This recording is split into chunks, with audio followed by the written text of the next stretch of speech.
Hi, I'm Lauren and welcome to my craft room. I am back with week number 3 of shaker cards. This time we are going to be using tulle fabric instead of acetate for our shaker, and I've created a hole through the whole entire front of my card. Let me just show you. So as you can see here, I actually have, can you hear that? Tulle instead of acetate, and as you can see, the shaker goes all the way through the card. So I am using some of the brand new Whimsy products that just came out yesterday, and I hope you enjoy this fun shaker card tutorial.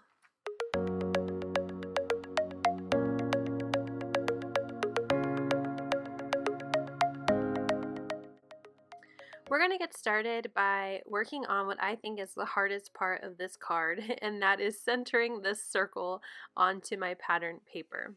I am using the new Whimsy Stamps Baby Bear paper pack. It's a 6x6 paper pack, and I thought this blue with white star paper was perfect for the card I was going to be making and the stamped image. So I'm using the largest of the Wonky stitched rectangles, and I am centering that circle in between the two sides of the die. I'm going to run it through my die cut machine, and now the hard part of trying to make sure that my circle is in the same spot of my card base. So I'm centering that pattern paper to my card base, and I'm placing the circle inside of the die cut circle of the pattern paper, and I am taping my die to fit around that circle because that's going to be the exact same spot that I need my card base to cut through to fit perfectly behind the pattern paper. And I do this twice because the first time I wasn't thrilled. It looked like it was kind of off. So I'm doing it again. I'm laying the circle inside using some mint tape to keep it down, and then placing the die and then slowly lifting the mint tape to pull that circle out. I overlay the pattern paper with the hole cut in it to make sure it's in the spot that I want it to be. It looks good, so I am going to run it through my die cut machine. And we're going to check, and success, it lines up, it's all centered, and I'm very happy. So now we are going to get some tulle out. I bought this spool on Amazon and it is like 6 yards, so I'll probably never run out of this stuff. And I'm cutting it to fit over the hole. There is a lot of excess. It's a 6-inch wide piece of tulle, so I'm going to trim it down later. But first I'm going to use some super strong double-sided adhesive. It needs to be the good stuff. Don't skimp out here on your tape. And I'm going all the way around the circle, and then I'm going to lift up all of the release paper off the back, and I'm going to lay my tulle on top. Now, because I am using a piece of pattern paper on top that is slightly smaller, there's about 1/8 of an inch all the way around the pattern paper piece, I want to make sure my tulle isn't showing, so I'm trimming as close as I can to the tape without cutting the tulle that is layered on top of the tape, but it would also hide behind that pattern paper. So I'm trimming it around, making sure it will hide behind, and making sure it has a good seal to that double-sided adhesive. I also cut the piece of tulle so it was long enough to fold over on itself, and you don't have to cut a second piece. It's just going to be like folding it up in a sandwich. So I am pouring my shaker bits that I like. This is really cute Sparkletz collection pack here, and I'm also putting in some clay stars that are from Queen & Company. I've had them for a really long time. I did put them in the description below, but it might be tough to find them now because I think they are retired. But I thought the yellow stars would be really pretty along with my stamped image that I'm going to color in a little bit here. So I'm folding over my tulle piece, and I'm pressing it against the double-sided sticky tape to make sure it has a seal, and trimming off any excess tulle. And now I am going to use that same double-sided sticky tape and go all the way around again. I want to create a nice sandwich of adhesive with some really durable sticky tape. I'm again trimming my tulle to make sure nothing will show, and I'm going to put more double-sided sticky tape along the outside edges of my pattern paper on the back here, because I'm going to be adhering this now to cover the ugly bits of the shaker here. Obviously we don't want these pieces to show. So I'm going to lift all of the release paper up off of the adhesive, and I'm going to layer my pattern paper on top.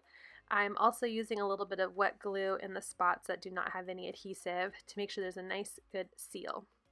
I'm layering that up, making sure everything is centered, and I'm going to use my scoring tool here to make sure there is a nice seal.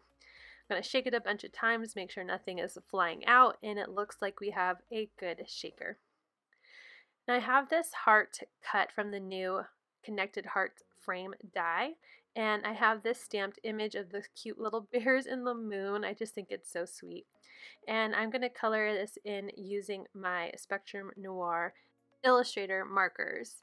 Now, if you watch my video I posted yesterday, you know that I am still learning how to color in very large spaces with alcohol markers. It's not really my strong suit yet. So I'm using these two kind of golden yellow colors. We have GY1, which is moonlight, and GY3, which is gold.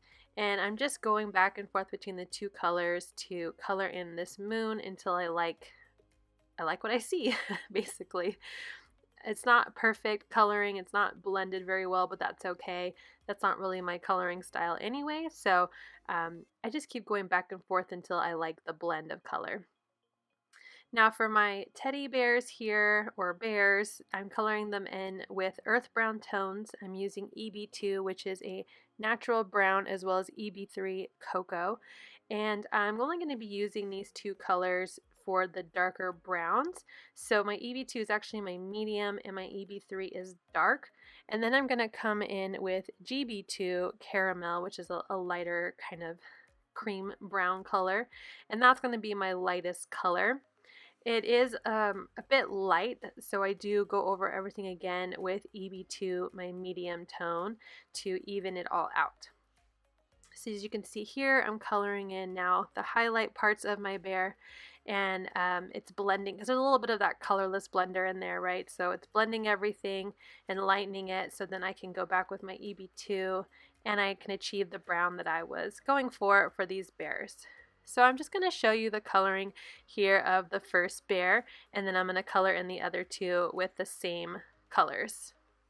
To add some texture, I'm bringing in EB6, which is bark. It's a darker brown.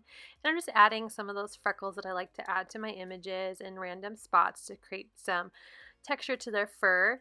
And then bringing in golden yellow GY4 to add some textured spots to my moon. I just like having those kind of freckly little dots in my images. And now I'm bringing in my gel pen. First I start by coloring over any times I went outside of the lines, and I'm bringing it in and adding some highlights. Now these really cute images don't have straight lines, they're kind of more of a hand-drawn feel, so my highlights are squiggly as well to be consistent with the image and for the texture of the fur and for the moon. So now that that's done, I'm going to fussy cut this image out, and we are going to line it up, everything up on the front of the card, so I can start adhering and gluing everything together.